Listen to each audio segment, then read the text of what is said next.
Olá, é muito bom ter você aqui. Este é mais um capítulo do livro Mensagens Escolhidas Volume 1, escrito por Ellen Goldwhite. Para você ter acesso ao conteúdo completo deste livro e outras obras desta extraordinária escritora é só acessar as playlists do nosso canal. Diariamente nós publicamos aqui um novo capítulo de uma obra de Ellen White. Para receber a notificação de quando postarmos os próximos capítulos, não se esqueça de inscrever-se neste canal e ativar a notificação do sininho. Se estiver gostando, deixe seu like e compartilhe este conteúdo em seus grupos de WhatsApp. Boa audição! Gratidão! Mensagens Escolhidas, Volume 1, Capítulo 48. A Norma Divina. Os mandamentos de Deus abrangem muito e são de vasto alcance. Em poucas palavras, desdobram todo o dever do homem. Amarás, pois, ao Senhor teu Deus de todo o teu coração e de toda a tua alma e de todo o teu entendimento e de todas as tuas forças. Amarás o teu próximo como a ti mesmo. Marcos 12, versos 30 e 31. Nessas palavras se compreendem o comprimento e a largura, a profundidade e a altura da lei de Deus, pois declara Paulo: o cumprimento da lei é o amor. Romanos 13, verso 10. A única definição de pecado encontrada na Bíblia é: o pecado é a transgressão da lei. 1 João 3, verso 4. A palavra de Deus declara: todos pecaram e destituídos estão da glória de Deus. Romanos 3, verso 23. Não há quem faça o bem, não há nem um só. Romanos 3, 12. Muitos se enganam acerca do estado de seu coração. Não entendem que o coração natural é enganoso mais que todas as coisas e perverso. Envolvem-se em sua própria justiça e satisfazem-se com alcançar sua própria norma humana de caráter. Mas quão fatalmente fracassam quando não alcançam a norma divina e por si mesmos não podem satisfazer as reivindicações de Deus. Podemos medir-nos por nós mesmos, podemos comparar-nos uns aos outros, podemos dizer que procedemos tão bem como fulano ou cicrano, mas a pergunta para a qual o juízo exigirá resposta é: satisfazemos as reivindicações dos altos céus? Alcançamos o padrão divino? Está nosso coração em harmonia com Deus do céu? Toda a família humana transgrediu a lei de Deus, e como transgressor da lei, o homem está desesperançadamente arruinado, pois ele é inimigo de Deus, sem forças para fazer qualquer coisa boa. A inclinação da carne é a inimizade contra Deus, pois não é sujeita à lei de Deus, nem em verdade o pode ser. Romanos 8, verso 7. Olhando ao espelho moral, a santa lei de Deus, o homem se vê como pecador e convence-se de seu estado mau, sua condenação sem esperanças sob a justa penalidade da lei. Mas não foi ele abandonado ao estado de miséria sem esperança, no qual o pecado o mergulhou. Pois foi para salvar da ruína o transgressor que aquele que era igual a Deus ofereceu sua vida em holocausto no Calvário. Deus amou o mundo de tal maneira que deu o seu Filho unigênito, para que todo aquele que nele crê não pereça, mas tenha a vida eterna. João 3,16. Nosso sacrifício expiatório. Jesus era a majestade do céu, o amado comandante dos anjos que se deleitava em fazer a vontade de Deus. Era ele um com Deus no seio do Pai, João 1,18. E, no entanto, não julgou dever desejar ser igual a Deus, enquanto o homem se achava perdido em pecado e miséria. Baixou de seu trono, deixou sua coroa e cetro real e revestiu de humanidade a sua divindade. Humilhou-se até a morte de cruz, a fim de que pudesse o homem ser exaltado a um lugar com ele em seu trono. Nele temos uma oferta completa, um infinito sacrifício, um poderoso Salvador, capaz de salvar perfeitamente todos os que por ele se chegam a Deus. Com amor vem ele revelar o Pai para reconciliar com Deus o homem, para fazê-lo nova criatura, renovado segundo a imagem daquele que o criou. Jesus é nosso sacrifício expiatório. Nós não podemos fazer expiação por nós próprios, mas pela fé podemos aceitar a expiação que foi feita. Porque também Cristo padeceu uma vez pelos pecados, o justo pelos injustos, para levar-nos a Deus. 1 Pedro 3,18. Não foi com coisas corruptíveis que fostes resgatados, mas com o precioso sangue de Cristo, como de um cordeiro imaculado e incontaminado. 1 Pedro 1, versos 18 e 19. Foi mediante infinito sacrifício e inexprimível sofrimento que nosso Redentor pôs a redenção ao nosso alcance. Passou ele por este mundo desconhecido e sem receber honras, para que por sua maravilhosa condescendência e humilhação pudesse exaltar o homem de modo a receber este honras eternas e imorredouras alegrias nas cortes celestiais. Durante seus 30 anos de vida na terra, seu coração foi moído por inconcebível angústia. A vereda da manjedoura ao Calvário foi nublada de dor e tristeza. Era um varão de dores, experimentado nos trabalhos, suportando padecimentos que nenhuma linguagem humana é capaz de descrever. Poderia ele, em verdade, ter dito: atendei e vede se há dor como a minha dor. Lamentações 1, verso 12. Odiando o pecado com ódio perfeito, todavia acumulou sobre a própria alma os pecados do mundo todo. Sem culpa, sofreu o castigo do culpado. Inocente, ofereceu-se todavia como substituto do transgressor.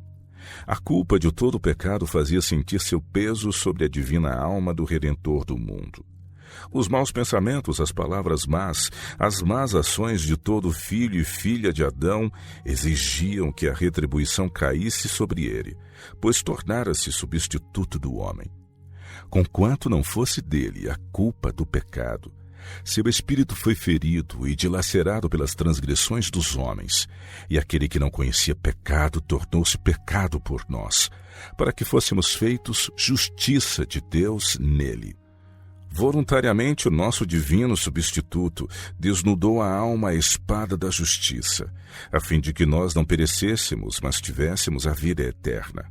Disse Cristo: dou a minha vida para tornar a tomá-la. Ninguém me tira de mim, mas eu de mim mesmo a dou. Tenho poder para dar e poder para tornar a tomá-la. João 10, 17, 18. Homem algum da terra nem anjo do céu poderia ter pago a pena do pecado. Jesus era o único que podia salvar o rebelde homem. Nele se combinaram divindade e humanidade, e foi isso que deu eficiência à oferta na cruz do Calvário. Na cruz encontraram-se a misericórdia e a verdade, a justiça e a paz se beijaram. Ao contemplar o pecador, o Salvador, a morrer no Calvário e reconhecer que o sofredor é divino, pergunta a ele por que motivo foi feito esse grande sacrifício, e a cruz aponta para a santa lei de Deus que foi transgredida. A morte de Cristo é argumento irrespondível quanto à imutabilidade e à justiça da lei. Profetizando de Cristo, diz Isaías: engrandecerá ele a lei e a fará ilustre. Isaías 42, 21. Tradução trinitariana. A lei não tem poder para perdoar ao malfeitor. Sua função é apontar os seus defeitos para que ele reconheça a necessidade de alguém poderoso para salvar. Sua necessidade de alguém que se torne seu substituto, seu penhor, sua justiça. Jesus satisfaz a necessidade do pecador, pois tomou sobre si os pecados do transgressor. Ele foi ferido pelas nossas transgressões e moído pelas nossas iniquidades. O castigo que nos traz a paz estava sobre ele, e pelas suas pisaduras fomos sarados. Isaías 53, verso 5.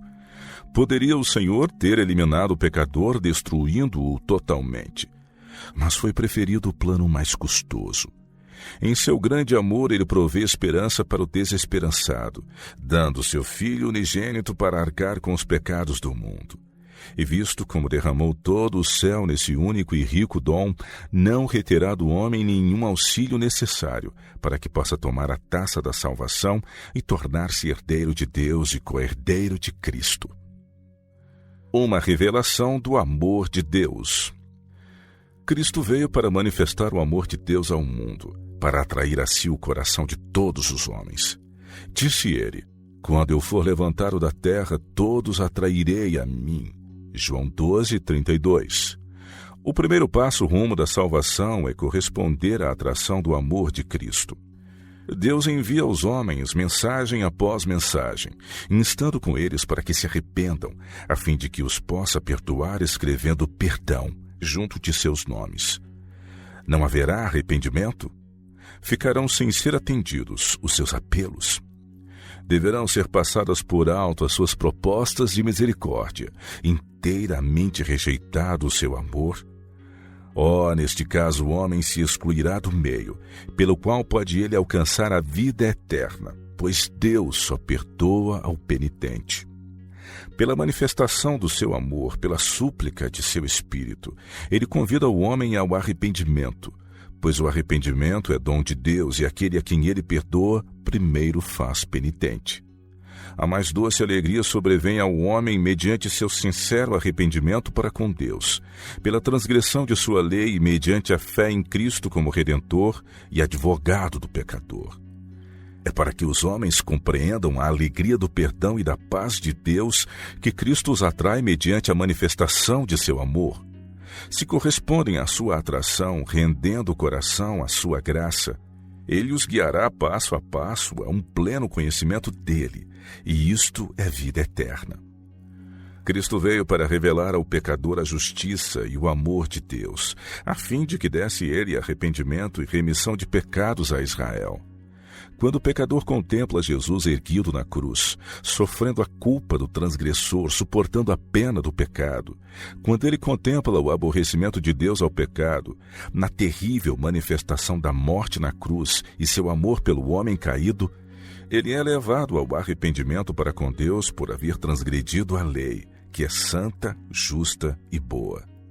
Exerce ele fé em Cristo por haver o divino Salvador se tornado seu substituto, seu penhor e advogado, aquele em quem se concentra sua própria vida. Ao pecador arrependido pode Deus mostrar sua misericórdia e verdade e conceder-lhe seu perdão e amor. Mas Satanás não permitirá que uma alma escape do cativeiro do pecado se por qualquer meio o puder evitar. Embora todo o céu tenha sido entornado numa riquíssima dádiva, pois quando Deus deu seu Filho, deu a mais seleta dádiva do céu, e os tesouros do céu ficaram ao nosso dispor. Todavia, a alma arrependida, o inimigo procurará representar a Deus como severo e inexorável, indisposto a perdoar ao transgressor. Em ocasiões diversas, tem-me chegado cartas de pessoas que se achavam em desespero por causa de seus pecados. Algumas pessoas têm escrito: temo que não possa mais haver auxílio para mim. Haverá para mim alguma esperança? A essas pobres almas foi dada a mensagem: espere em Deus. O Pai tem bastante pão e tem-no sobejo. Levante-se e vá ter com seu Pai. Ele irá longe ao seu encontro, dar-lhe-á seu amor e compaixão. Quando o inimigo sobrevém com uma inundação e procura avassalar-vos com o pensamento de vosso pecado, dizei-lhe: bem sei que sou pecador. Se não fosse, não poderia chegar ao Salvador, pois ele diz: eu não vim chamar os justos, mas sim os pecadores. Marcos 2:17. E por ser eu pecador, tenho direito de chegar-me a Cristo. Sou pecaminoso e poluído, mas ele sofreu humilhação e morte e exauriu a maldição que me cabia. Vou a ele. Creio, reclamo sua segura promessa. Todo aquele que nele crê não pereça, mas tenha a vida eterna. João 3:16. Porventura, semelhante súplica feita com contrição de alma será indeferida? Não, nunca. Pelo sofrimento e morte de Cristo é provado o seu ilimitado amor ao homem. Ele está disposto a salvar perfeitamente a todos os que por ele se chegam a Deus e é capaz de fazê-lo. Portanto, como criancinhas, ide a Deus, apresentando-vos como suplicantes aos seus pés, pois não precisamos subir ao céu para trazer Jesus cá embaixo, tampouco descer ao inferior da terra para fazê-lo subir, pois ele está sempre perto de nós. Diz ele: eis que estou à porta e bato. Se alguém ouvir a minha voz e abrir a porta, entrarei em sua casa, e com ele cearei, e ele comigo. Apocalipse 3, verso 20. Quão disposto está Cristo para tomar posse do templo de nossa alma, se o deixarmos entrar. É ele representado como esperando e batendo à porta do coração. Então por que não entra? É porque o amor do pecado fechou a porta do coração. Logo que consintamos renunciar ao pecado, reconhecendo nossa culpa, é removida a barreira entre a alma e o Salvador.